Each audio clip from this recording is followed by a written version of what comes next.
Hey everybody, what is going on? Hexlex here, got another Master Duel video for you. So, coming back with a Spright deck for the first time in a while, and it's going to be Adventure Spright.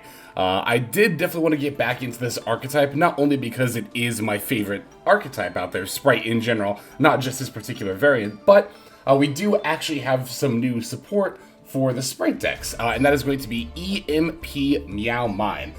This card is phenomenal for Spright decks. It is very easy to summon. It has a condition in hand where you can special summon it from, from your hand. If you have a Link monster on the field or in either graveyard. Your opponent could also control Link monsters. As long as there is one on the field or in the graveyard, you can summon this. But more than just an extender, that does also happen to be level 2, by the way. This card also can bounce a card when a Link monster leaves the field.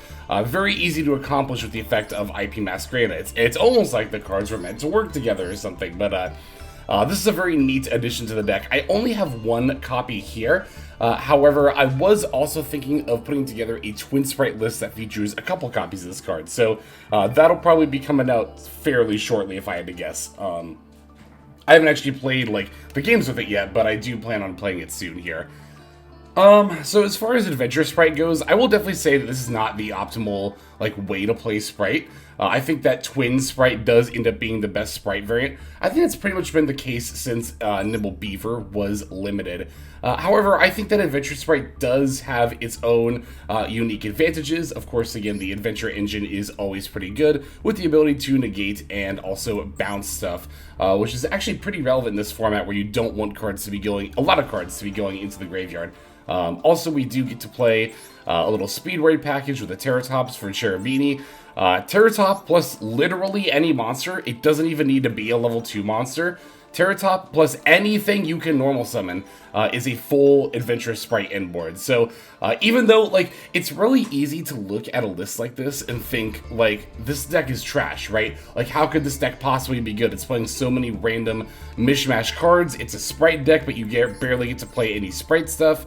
How could this be good? The answer to that is and has always been Spright combos are really, really easy to do, even with everything limited. For the most part, all you really need is any 2 monsters, as long as one of them is level 2. It could even be like Nimble Sunfish, right?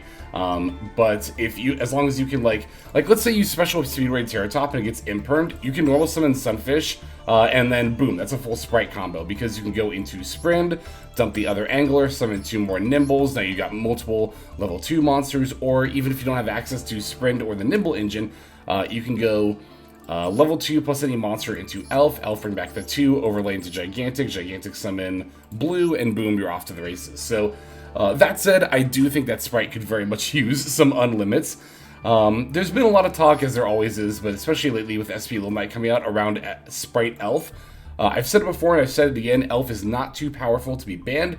Elf plus SP Little Knight, even here in a Spright deck, never once came up for me. It's not a very it's not too broken, and in fact, it doesn't really end up even, like I said, coming up in an actual Spright deck, let alone other decks, right? Furthermore, you could unlimit Beaver and Jet and Blue, and Elf could still be legal, and Spright would be fine. It would be a lot stronger. It'd probably be a 2 or 3, maybe even 2 deck, but it would not be too powerful or OP. So that's my 2 cents on Spright. And again, I love the deck. I'm very, very passionate about it. So yeah, so we're at 45 cards. Main reason is because in Adventure Spright in particular, we're playing a lot. I do mean a lot of stuff you don't want to open. The Sunfishes, the Melfi Penny, the Melfi package in general, really, because it's all very highly searchable off Melfi of the Forest. The Takaton Borg, the Dracoback, the Fateful Adventure, the Gamma Burst, right? So with that in mind, and again, with how easy it is to access your combos from deck, that's why we're up to such a high deck count. Again, Twin Spright, I think one of the reasons it ends up being better is that you get to stay at 40 cards, your deck is very consistent, and you have a lot more room for hand traps. As you can see here, we don't really have that much going on in the way of, we have 3 imperms, we have a solid amount of hand traps, but, and the Veiler as well. Okay, so you know what, I will say we do have a good amount of hand traps here, but you get to play similar ratios in Twin Spright, hand trap wise, or even more of them, while playing, again, 40 cards and just keeping your deck ultra tight in terms of consistency. For the extra deck here, it's all pretty much the same. We do, of course, have the new SP Little Knight in. I did still include the Underworld Goddess. I don't know. I'm struggling, like, in Snake Eye, right? Like, I actually am kind of thinking of taking the Underworld Goddess out, now that we do have the SP Little Knight. But I really, really like Goddess, and there's still a lot of situations where she can do things that Little Knight can't. So, I don't know, I'm a little bit torn. It obviously changes deck to deck as well, right? Like, Spright, I don't think we have any issue fitting both Little Knight and Goddess, but, yeah, I don't know. I am thinking about taking this card out in Snake Eye, because I feel like, I don't know, I always just go for Little Knight there. But, again, this is Spright, not Snake Eye, so... yeah, Little Knight's the only real, like, new addition. I think I probably took out, like, Marion Elfies for it. Avermax, I do think, is very, very much worth it, especially in Adventure Spright, specifically, because you'll often have the Herald of the Arclight on the board. Well, I guess, not necessarily Adventure Spright, but, like, any Melfi variant, right? You'll often have the Herald of the Arclight on the board, and the Avermax can kind of help protect that. Although, to be fair, in the Adventure variant, you can also protect your Griffin Rider plus token. So, there is that going for it as well. Let's see here. Shadow Mosquito, I do still think this card is, like... Honestly, I crafted my copy. I didn't even pull it, so I think it was worth the craft, though, because this card is extremely good. I still see people running Sky Cavalry Centuria, and I have to imagine it's because they don't own this card yet, because I can't imagine a reason you would ever play Centuria over the Shadow Mosquito. Not only is Mosquito the better Zeus pilot, but it also has the ability to OTK, whereas Centuria is what, like, very conditional bouncing. It's like, yeah, Mosquito's definitely the better between the two, but... yeah, that pretty much covers everything I want to talk about as far as the list goes, so... let's do the breakdown card by card, and then we'll look at some gameplay. Oh, by the way, the games that we're going to watch are going to be from a viewer duel stream. So, it was a stream in which I played against people from the Twitch chat. So, we'll be in a duel room, you'll see their hands.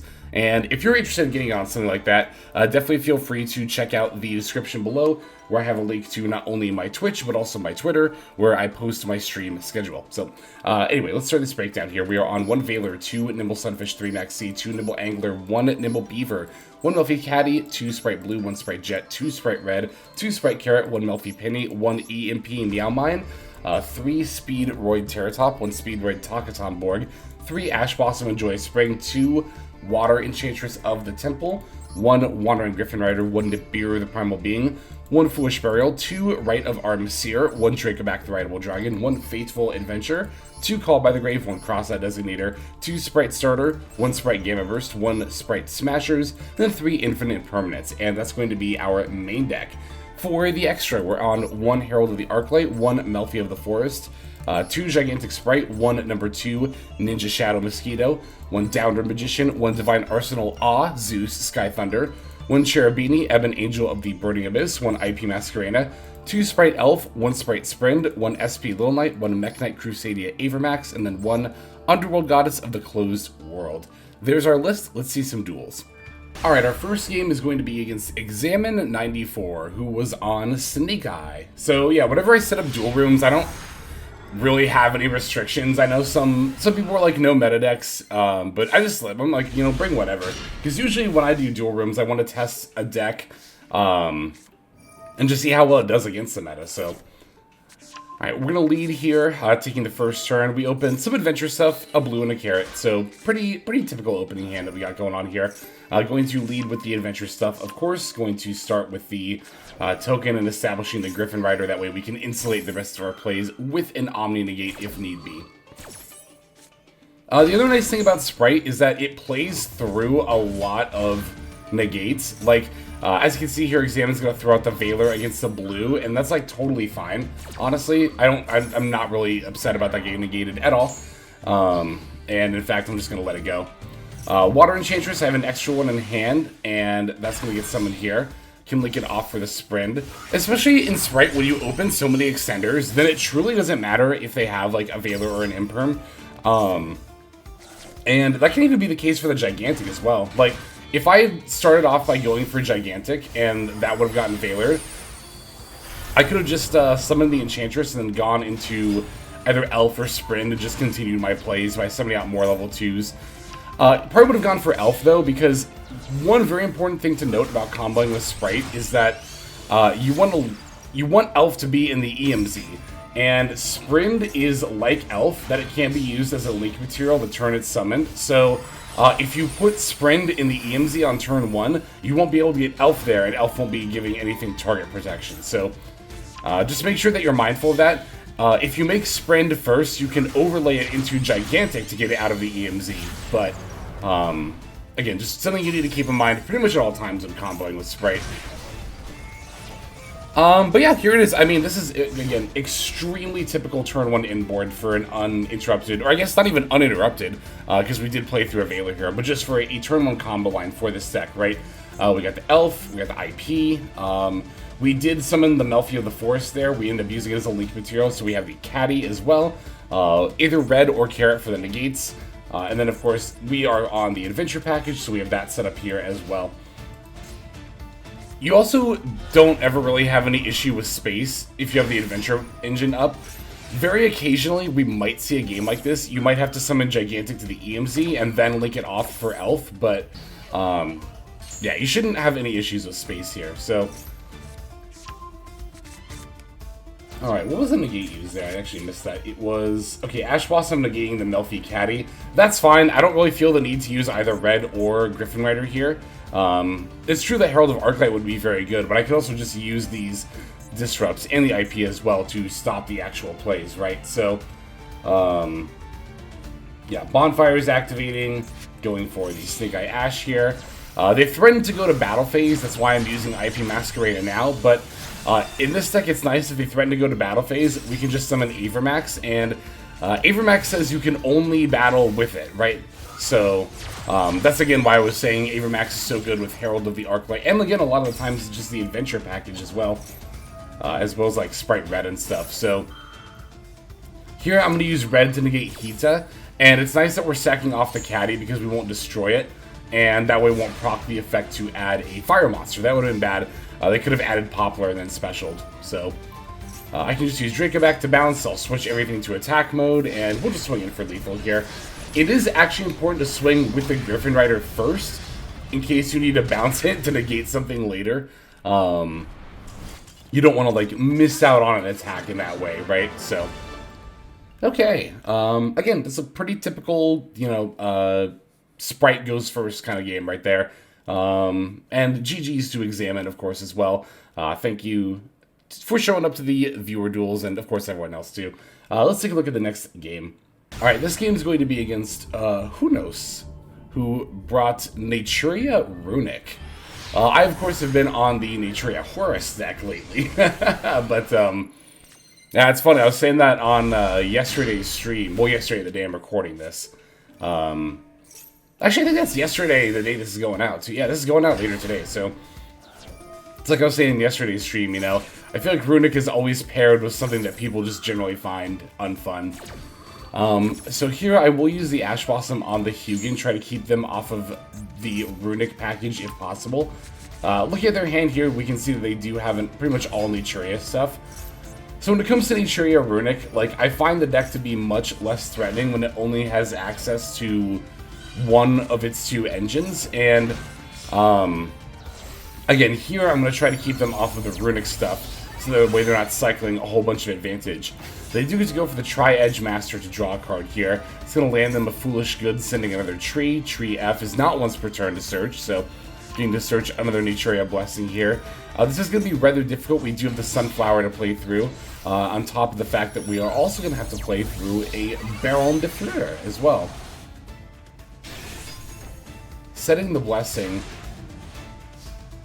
and then passing back over. So I'm going to lead with the Terratop here, of course. Terratop F to add Toxomborg, which I can then summon by its own effect. Mole Cricket is going to activate here, but thankfully we do have the Called By. But they have the Blessings. They can just chain that and then summon the Mole Cricket back. And that way they'll get to dodge the Called By here. Good on their part. I mean, it's a good use of Blessing on their part for sure. Camellia, once summoned, is going to mill the third tree. I think that's the third one. Third tree F to add another Mole Cricket. So at this point, we are dealing with the full double negate from the Sunflower, thanks to the Camellia, as well as the Baron de Fleur. But I think I have a shot of playing through this. I really think more than anything this is going to be an instance of me setting up a Zeus board wipe, that is. So, Water Enchantress is going to be the first effect negated by Sunflower, so still 2 more negates to play through. The other Sunflower negate will cost them 2 of their monsters, which is going to activate now, but I think they're ultimately probably going to be pretty fine with that. So, okay, they use the second Sunflower on the Jet, which is pretty good for me. Now I can overlay the Sunfish I normaled and the Cherubini on my field into Gigantic. We can battle over the Baron here. Also, Royal Baron, very pretty. I can just battle over the Baron here. Now I don't have to worry about that negate anymore. Main phase 2, we're going to go Downard Zeus. And I think I will board wipe here because of the Mole Cricket. That way we don't have an instance where, like, we activate Zeus and they try to, like, dodge or something. I don't know. Although, to be fair, if you chain Mole Cricket to Zeus, then your board just gets wiped anyway. Oh, that's actually going to come up here. That's right. Okay, so they drew an Ash Blossom. Using Mudora F on their Naturia stuff to just refill their deck. Makes sense. So normaling the Camellia. Send the Sacred Tree. Tree F to get back the Blessing. Right. So Blessing is going to summon the Mole Cricket. Now here, I actually thought about this for a long time. As you can see, they are going to activate the effect. When they summon the Mole Cricket, I thought about this for a long time, and I ultimately decided not to activate Zeus. But that is going to be a misplay. That is a misplay that, spoiler alert, is going to cost me the game. Because here's the thing. If I had activated Zeus here, like I was thinking of doing, it's like I was just saying, actually, they could chain Mole Cricket, but then whatever they summoned is just going to get board wiped. Even if they go for the Sunflower, right, the Chainlink has to finish resolving before any new effects can activate. So Chainlink 1 Zeus, Chainlink 2 Mole Cricket resolves, summons Sunflower and something else. Then Zeus resolves, wiping the board, including Sunflower. I don't know, I waited here because I was worried that they top decked like a Runic card to extend with. And I was like, okay, if they go like Runic Spell Summon Hugin. Here's the thing, if they had gone Runic Spell Summon Hugin, that would have been totally fine. Honestly, in the grand scheme of things. Now I'm in this weird situation where they have Sunflower and then now Little Knight, so even if I Zeus board wipe, which I'm going to do now because I have to because they're banishing, they still get to dodge with the Little Knight. It was just, yeah. If I just, the thing that really gets to me, and I don't know, I don't know about other people, but I tend not to get frustrated by, like, my opponent getting lucky. I get more frustrated by my own misplays, especially when it's one that I was thinking about. Like, if I wasn't thinking about it in the moment, then I'm like, okay, well, I can just get it next time, right? But, like, oh, yeah, here, this Ash Blossom was actually kind of brutal because we really needed the Surge to play through the Little Knight. But, nah, I even thought of using the Zeus and ultimately just didn't do it. That's what kind of irks me. But you know what? It's all good. We live and learn. I think the big lesson that I need to learn overall, and this is just an example of it, is to trust my instincts. I don't know, but at the same time, that conflicts with a lot of the time I feel like when I misplay, it's because I didn't think about the play for... I mean, it's like anything else, about finding a balance, right? Ultimately, in the end. You gotta just not only... gotta think about the play, but not overthink, you know? I guess that's really what it's all about. But yeah, here, at this point, it's gonna be much more difficult for me to pivot into a comeback. Now I'm in total top deck mode. We did rip a Spright starter, to be fair. That's like the best top deck you could possibly get here, probably, but it's still not going to be enough, to be fair. Because we don't have... Well, even if we had Jet, we still don't have starters. So, like, blue can certainly add, you know, like red here, sure. But, yeah, I'm just going to ultimately only be able to set and then pass.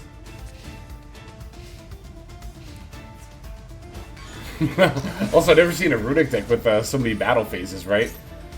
Yeah, using the tip after they battle for the Fountain. I think at that point...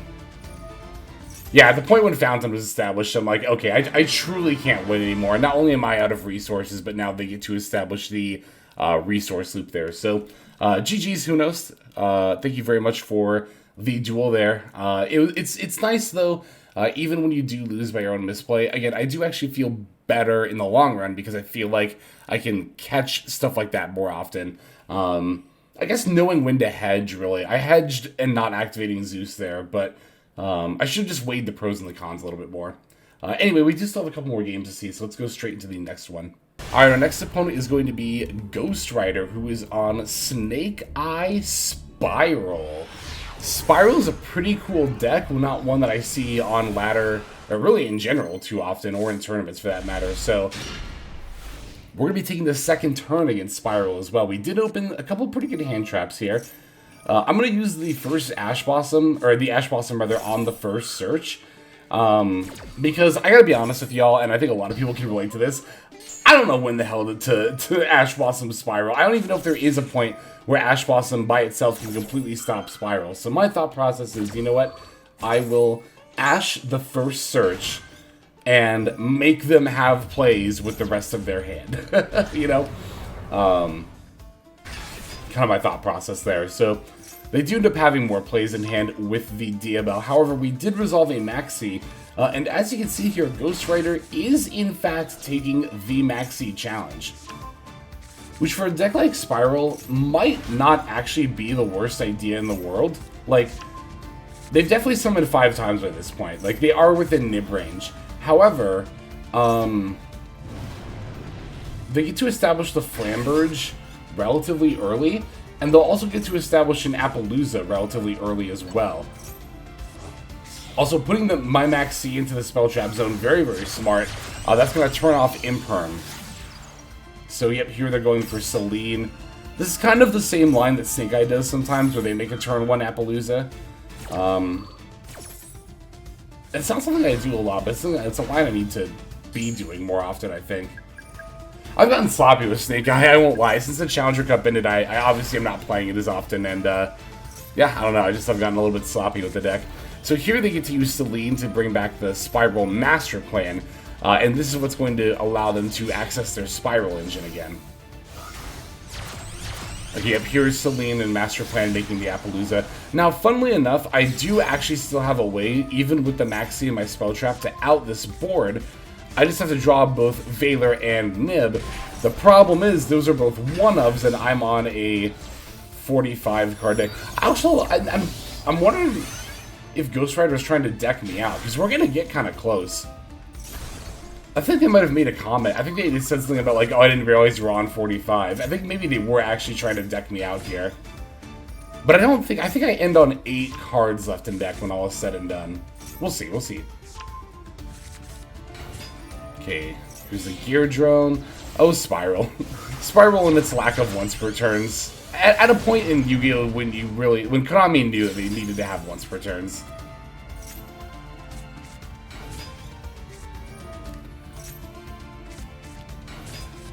Well, it was really the double Helix that pushed him over the edge, though, I remember. Because I remember, like, Spirals started coming out before Links were even a thing.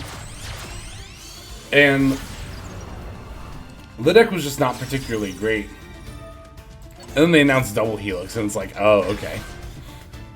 But it was interesting because Spirals started rolling out right before Links came out. So it kind of makes you wonder, because I know they were giving a lot of decks, like, broken Link 2s.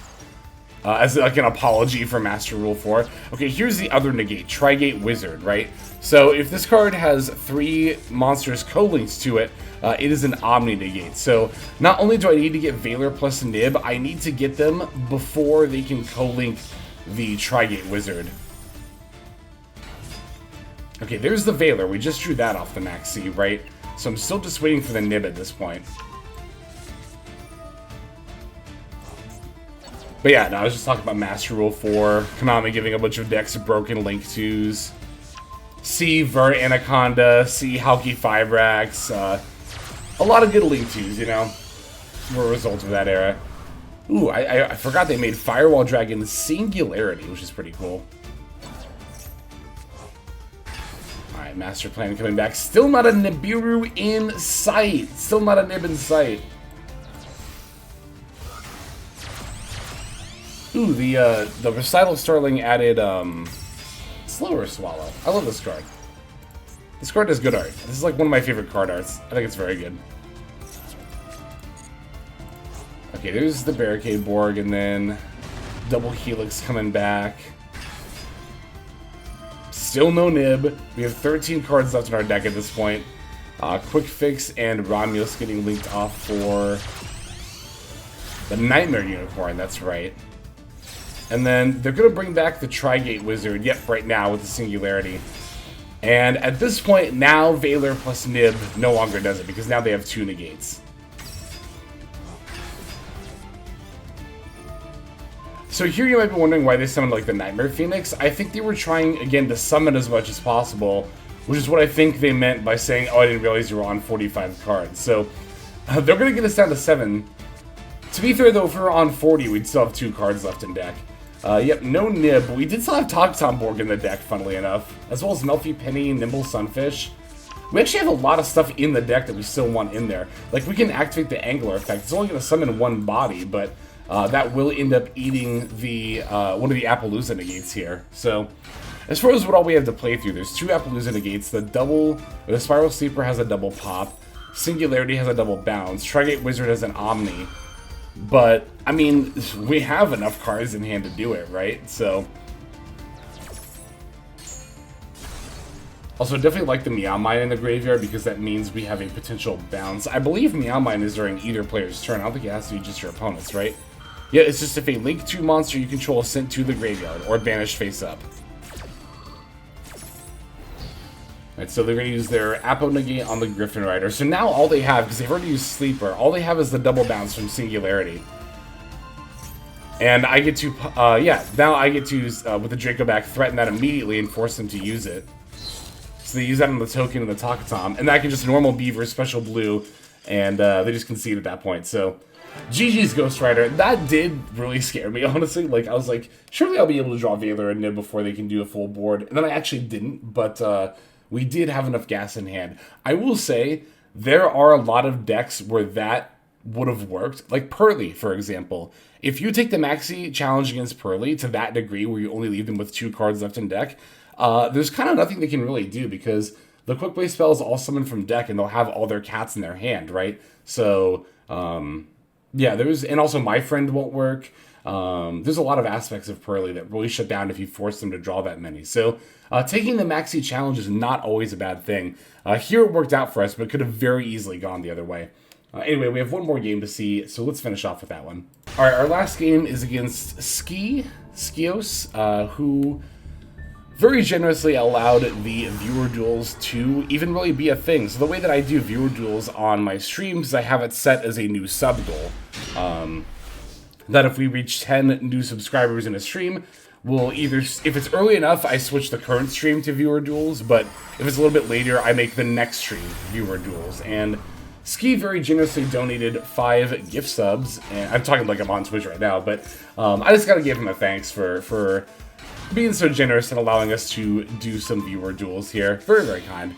As you can see, Ski, I think I said already, is on Melfi Spright, and can actually call his deck a Melfi Spright deck because he's on more than just the Caddy and the Penny. I've said this before, I'll say it again. It really irks me when people call their Melfi Spright deck a Melfi Spright deck when it's like they have just Caddy and Penny and nothing else. It's like, I feel like you need to at least have a Wally in your deck, you know, to be able to call it Melfi Spright. But Melfi is a cool deck that can do a lot of pretty cool things.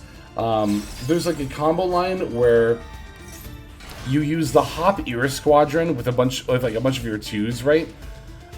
You can use that to make Desert Locust, which is a level 6 Synchro Tuner, that hand rips when you Synchro with it. Or I think it's when it's summoned, it hand rips the turn player.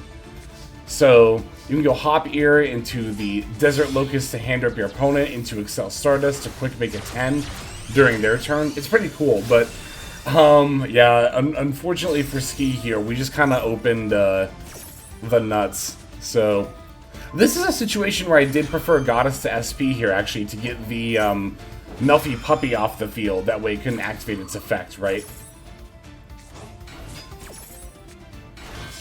Alright, so yeah, here's the Hop Ear, but with only one other level 2 monster in play, can only go for Merry Melfies, which actually, unfortunately, is going to get negated by the Underworld Goddess, because she was the last card in that chain link there. So, another reason, again, Underworld Goddess, I don't know. There's a lot of decks where I am tempted to take her out, mainly Snake Eye, because SP exists, but like I said before, she also does a lot that SP doesn't do, so. All right, and there we have. That's going to be our last duel. I really did want to see more of Ski's deck. I feel a little bad to so brutally beat up on the person who was so generous to us, but nah, Ski was had a good time. They were saying in chat. Trust me, I swear. No, but thanks again, Ski. Thanks to everyone who not only contributed towards that sub goal, but also who just showed up and played with us in viewer duels. It's always a good time. But that's going to do it for this video, so let's move now to our outro. Hey everybody, thank you so much for watching all the way to the end of the video. That means a lot to me. It's also a great way to support the channel, so thank you very much in that way as well.